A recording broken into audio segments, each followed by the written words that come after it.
my beautiful friends. I've just been outside and let out the chickens out of their little house, little wagon. It's still dark outside, and this is the best time for me to do these videos. So let's see what the Lord wants. I've got some more light this day because my sister-in-law gave me this beautiful rechargeable lamp, so there's more light today. So yeah, thank you all so much for all your beautiful comments, also from my video of me with the cow and the sheep, and they're settling in well, and yeah, we'll just see what is to be, just taking one day at a time. But thank you for all your good wishes for me and for my little family here, and yeah, it really warms my heart. So it was a fun day with that man, because he was that's why, partly why the video became so long, because he talked so much, he said so many things, and some of them were very funny, and he was swearing a lot, and it was just a very funny day. Yeah, so our outer life and our inner life, they're both a reflection of each other, and these videos are very different to the ones where I'm moving around. But as I've said before, I feel they're very important. Because the active videos, they're entertaining, and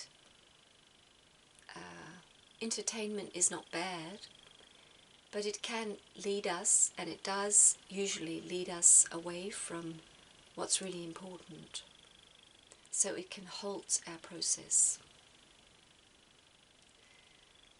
So that's why I love to do these videos, because also, but mainly these at the moment, because I feel that this is really my major task, really, with this channel. And also because I know in my own life that this is what gives me power and resilience and clarity and guidance. It's by becoming very quiet on the outside, and very still, and opening myself to the inner realms of myself.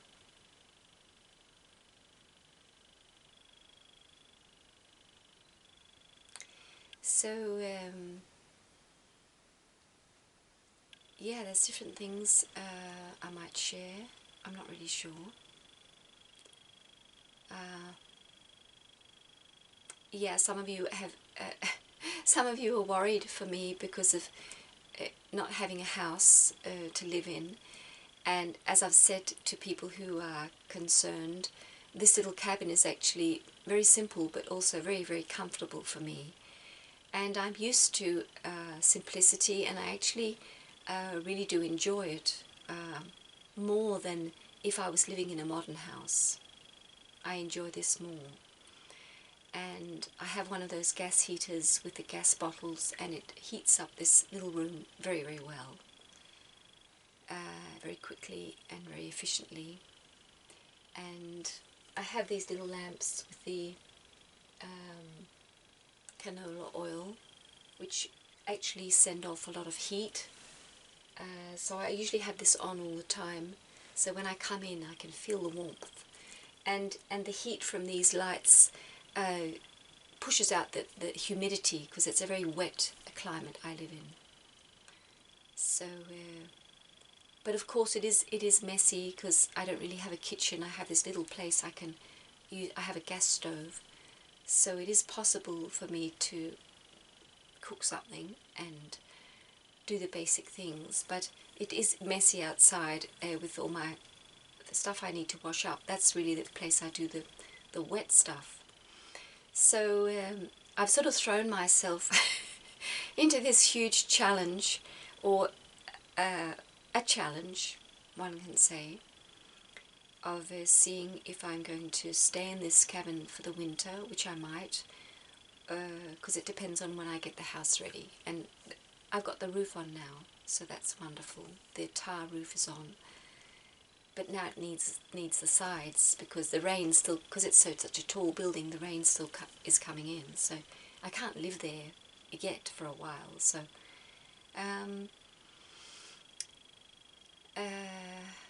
but it is a wonderful practice to really go with your heart and your intuition, and because I felt it was very, very important that I changed my location. I had to get away from where I was for my sanity and for my well-being. And so I have to pay this price with the physical challenge. But it is, I think it is very healthy, and it does really mature us to really jump off the cliff sometimes, and because we feel something is very important to do and we actually don't really know where we're going, how we're going to manage, but we do it anyway. I think it's very healthy, and it does really develop our, I feel my faith becomes stronger, and my trust, not only trust in God and that I am protected, but also my trust in myself and my ability to cope. So yeah, I think it is healthy. Altogether it's healthy. And it is so important. For me, I can see this is this challenge is teaching me to stay calm, to really not lean on anything, to always listen.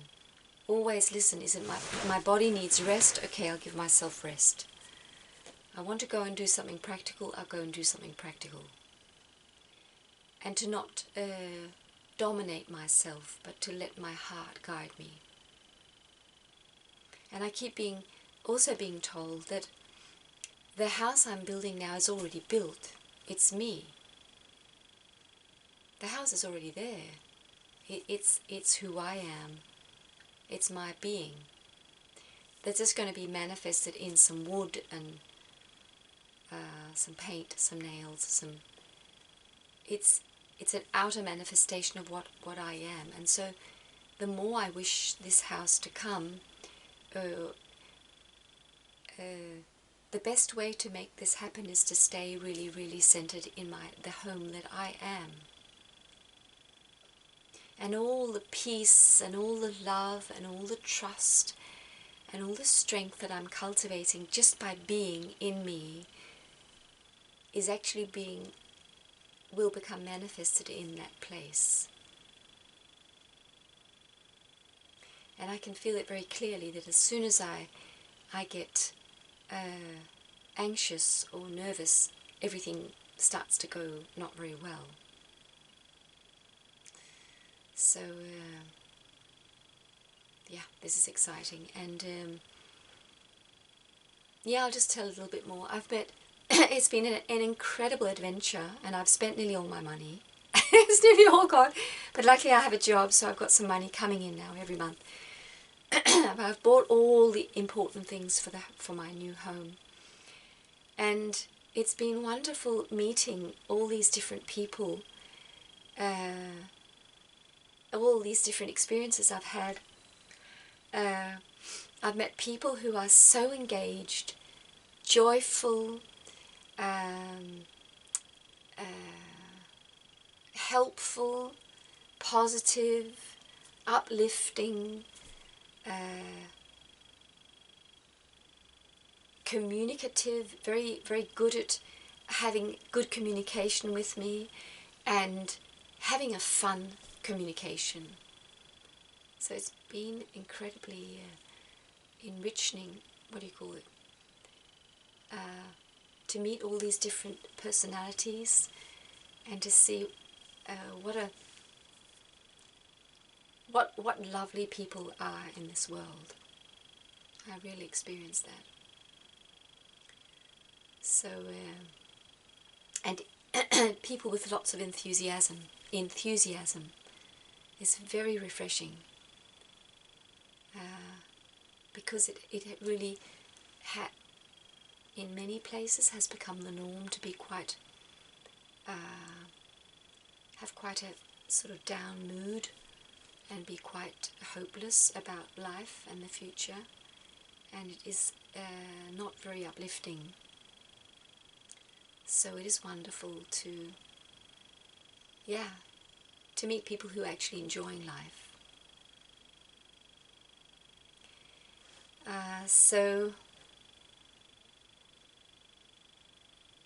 And on the internet, I was just watching something this morning because I couldn't sleep last night. Most of the night I couldn't sleep. And there's a wonderful man called Eric Perner, who's created, he has a ranch. This is a bit of a shift, but it's about enthusiastic people. Very, very lovely man, talking about his ranch and how he is producing this beautiful meat and different meat products on his ranch, and how he's using the holistic management method, and how his farm is booming with life. Do you call it that, booming? There's so many different varieties of animals, and he was just very, very lovely to listen to. I think it's called Rep Products or something like that. But he's called Eric with a C. Eric Perner, P-E-R-N-E-R. And seeing these people who have land and who've realized when we treat the animals and the land right, we're actually building the soil, we are cleansing the soil, we are creating beautiful food that is very healing for people, and we can make money. And the land, so we're healing the earth, and the earth is giving back all this goodness.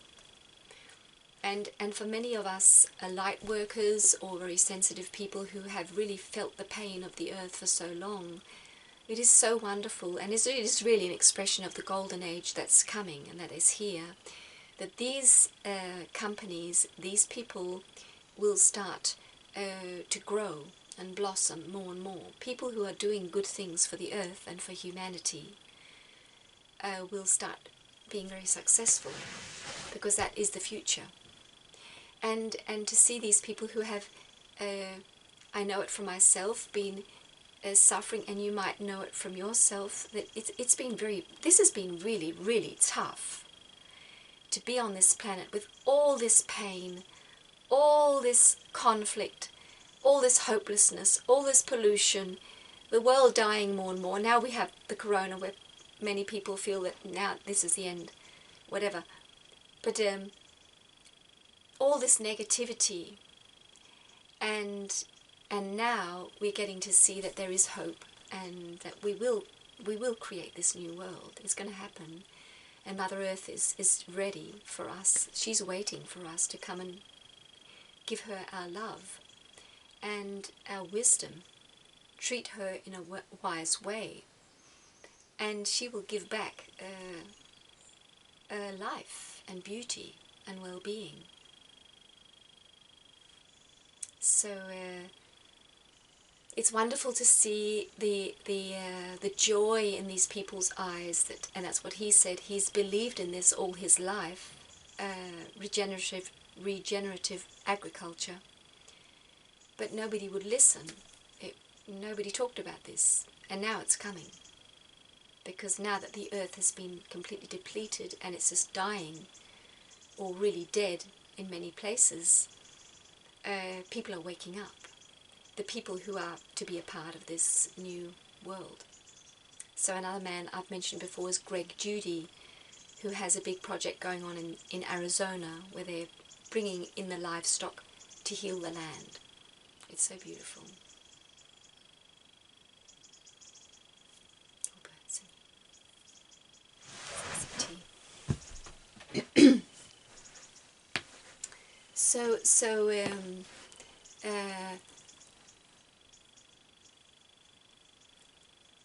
Yeah, I've mentioned this before, and it's just a really an ongoing thing that we can, no matter where we are in our lives, we can focus on what's not working and what's frightening, and what's maybe people who are talking about negative things that are frightening, listening to them. We can do that, or we can either listen and just let it go past us, or just stop listening to it and focus on what makes us joyful,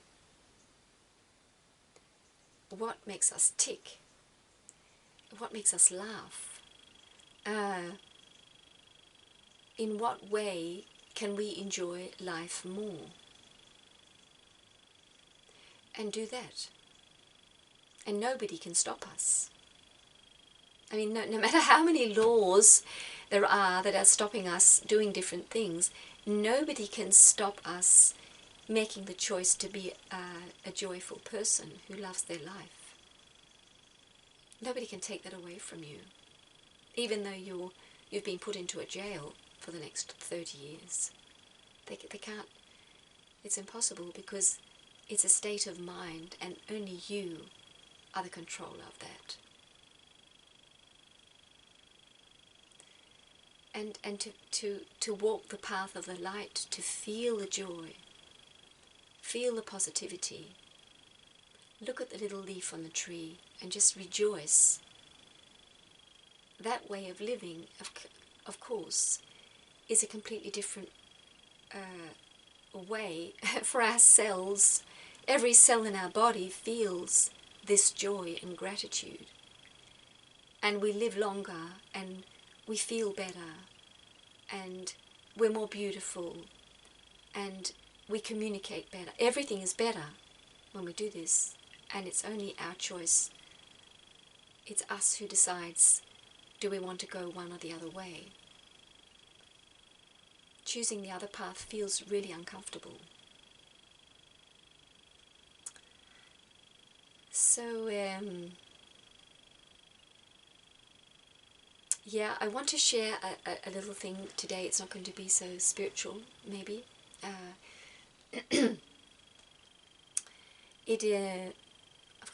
had the cough, just a sec.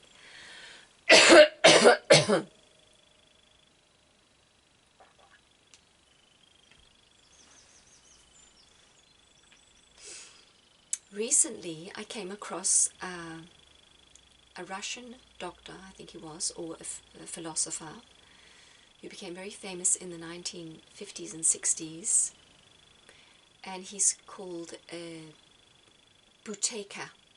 I'll put a link under here. I think he was a doctor. He became very sick himself, and I think he became very overweight. He got metabolic illness, and he got asthma. And one day, it's just what I remember I've heard. One day he saw this big flash of light, and he had this huge insight into something that's causing humans to be unwell. And what he was told was that we are over-breathing. So this is about breathing and health. And when you hear this first, it can sound very strange. But anyway, he did it. He was sort of guided to stop breathing so much. So he started breathing less and breathing silently. So actually taking in less air into his lungs, using the diaphragm but only with a little amount of air and having a very slow breath. And he completely healed himself. He lost all the weight and his asthma went away. And then he started helping people, and he helped thousands and thousands of people. And he became very famous in, I think my hair's very messy. He became very famous in Russia because he helped so many people heal. And it's fascinating. And I've got this thing in my throat. We'll just accept it today. It's really building on on the tradition of yoga and all these old spiritual traditions. It's really building on that. It's very much what they are saying too, because there are many different breathing practices, and apparently, although they're very different, they all seem to work. But his is called the Buteyko method. And there are different people. One is an Irish man who's been working with this for 20 years and helping people with asthma, anxiety and panic attacks and sleep disorders to heal. And he's very lovely. I can leave a link to him also. So, and there's different people following this, and some are more, I think, more attractive than others, and some become very fanatical. But apparently Buteyko also was he was a spiritual seeker, and his goal was really to find out, how can humanity survive on this planet? How can we become healthy? How can we become strong? And how can we stop ruining the planet? So what he also found out was that when you breathe in this manner, you are activating the parasympathetic nervous system, which is healing you. You go out of fight and flight, but you also change your mind. You go into a more spiritual way of thinking and being when you breathe less.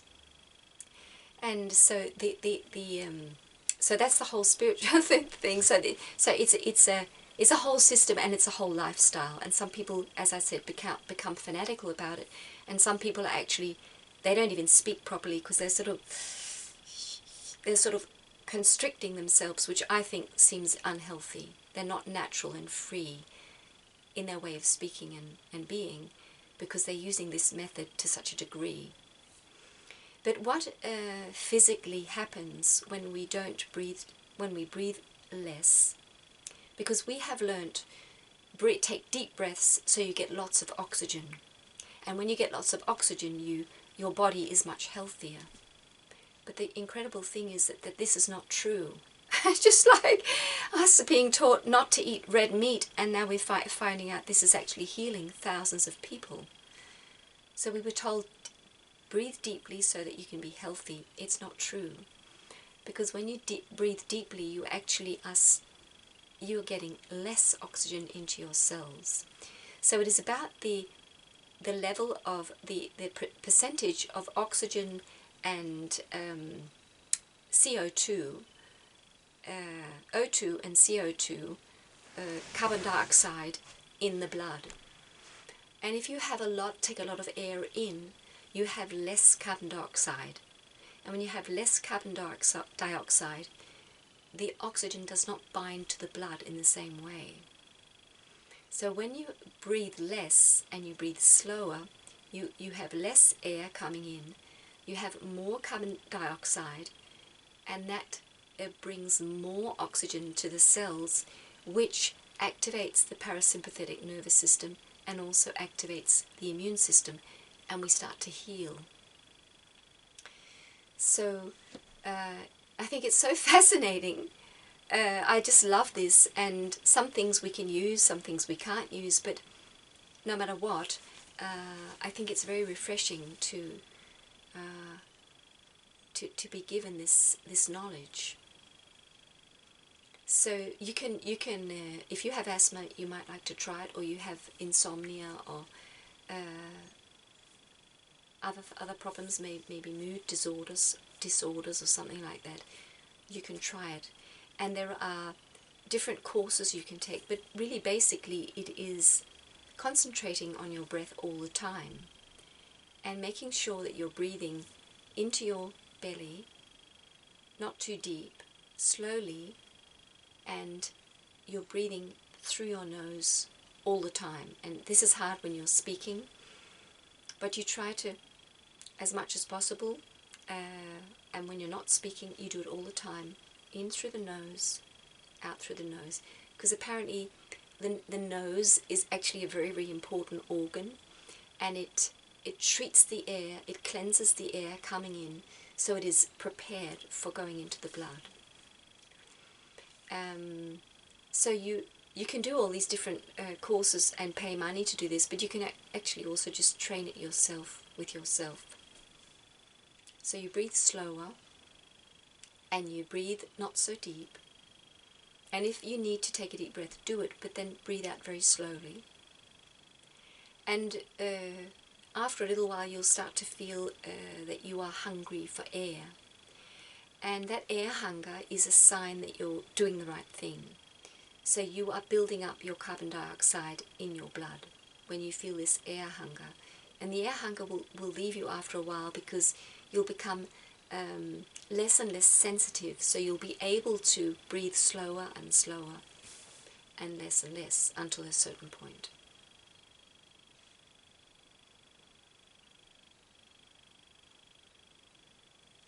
And yeah, it's very fascinating. I feel it when I'm concentrating on it. I think it's a lovely addition to my life, because if I'm doing nothing else, I can do that. And it does bring you very much, it helps you. When you focus on your breath, it brings you into the present moment very, very quickly, because that's what's happening right now. And so some say this is the most powerful medicine that is, to breathe in this way.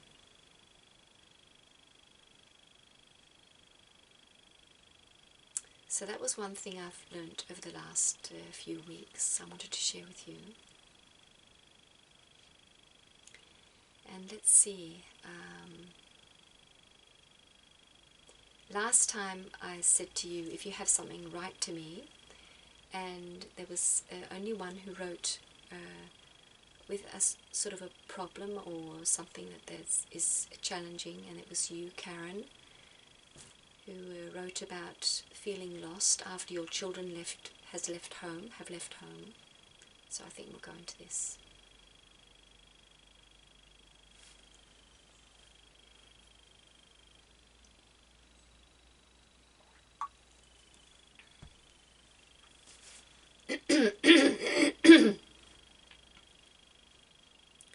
So I've mentioned this many times before, and it's just really a repetition, but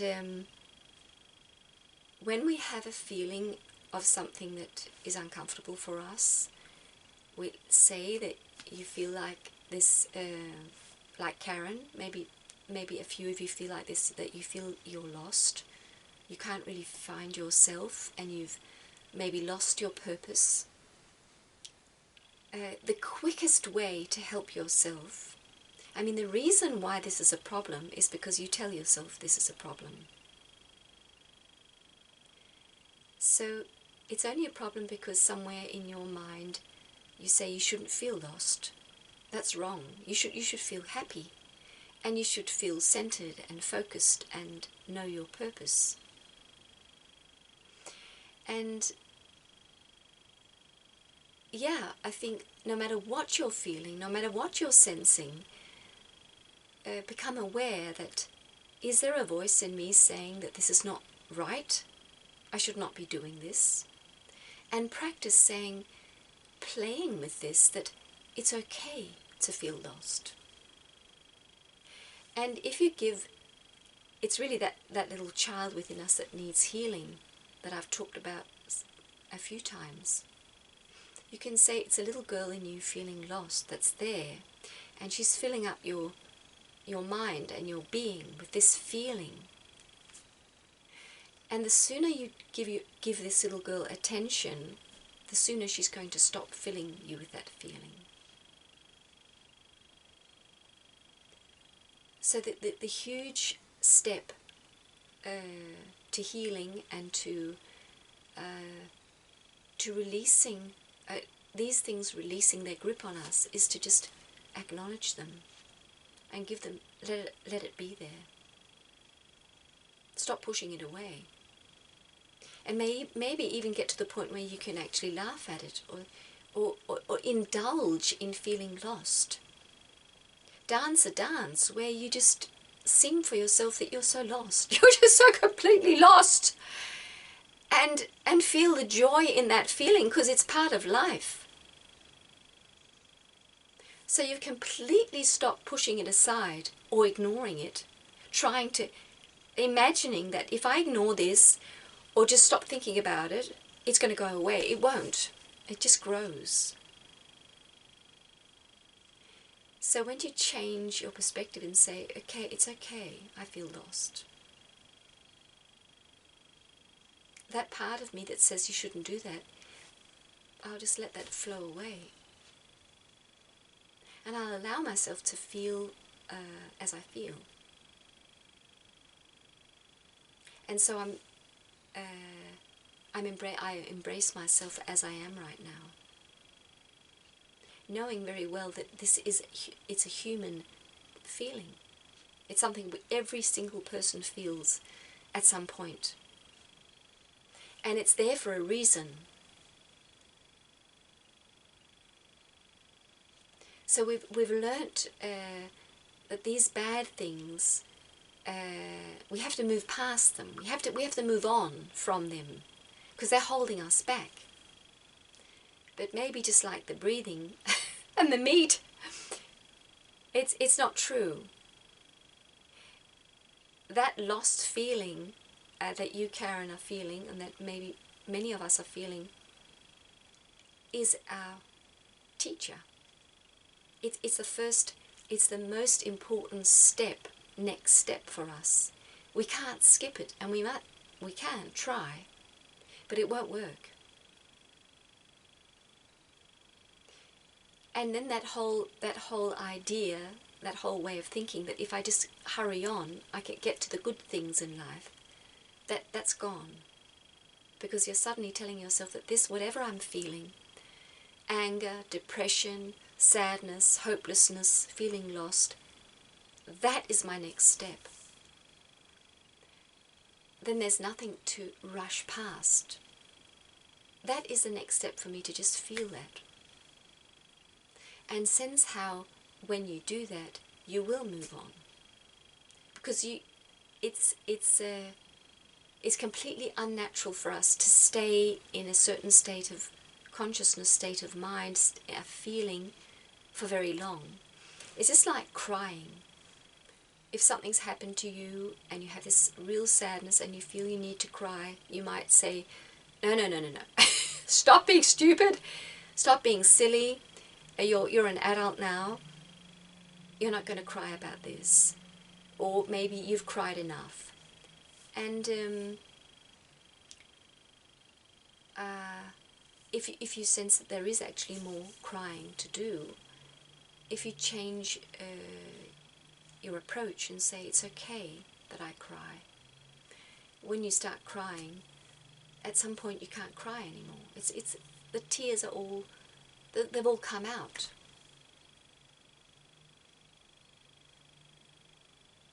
And going back to the Buteyko method, it is a very, very wonderful tool to have when we have this, if we go into really heavy crying, really feeling very, very, very upset.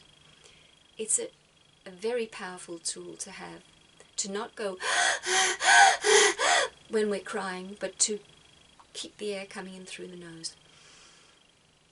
Try to keep your mouth shut as much as possible, although it's not completely possible if you're really crying. But focus on the slow breath coming in through the nose, going out through the nose, and you'll feel how you calm. The crying will not be so dramatic, because you're controlling your nervous system.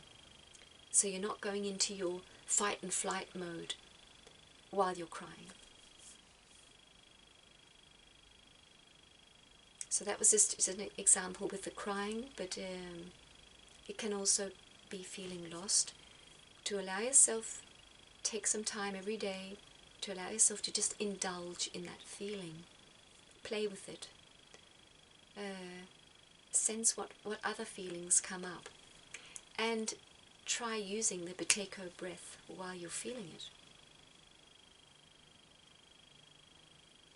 And it's like when you have this slow nasal breath, it's like your deeper self, your soul is saying, this is fine, this is beautiful, you're doing the right thing for yourself and for all the world around you. And although you're feeling this, while you're feeling this, all is well, and you feel the deep calm, so you don't get lost in the feeling. Yeah.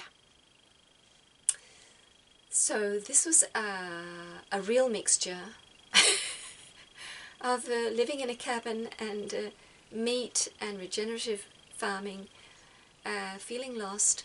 Yeah, a real mixture. So yeah, a cocktail. So I'm going to send you all my love. I send you all my love where you are in the world. May you feel how peaceful you truly are. May you embrace every part of your being exactly as it is, and feel the relief and the joy and the strength when you do it. So have a wonderful Sunday and a very wonderful week. And bless you all. And thank you, thank you. Thank you for all you give. See you.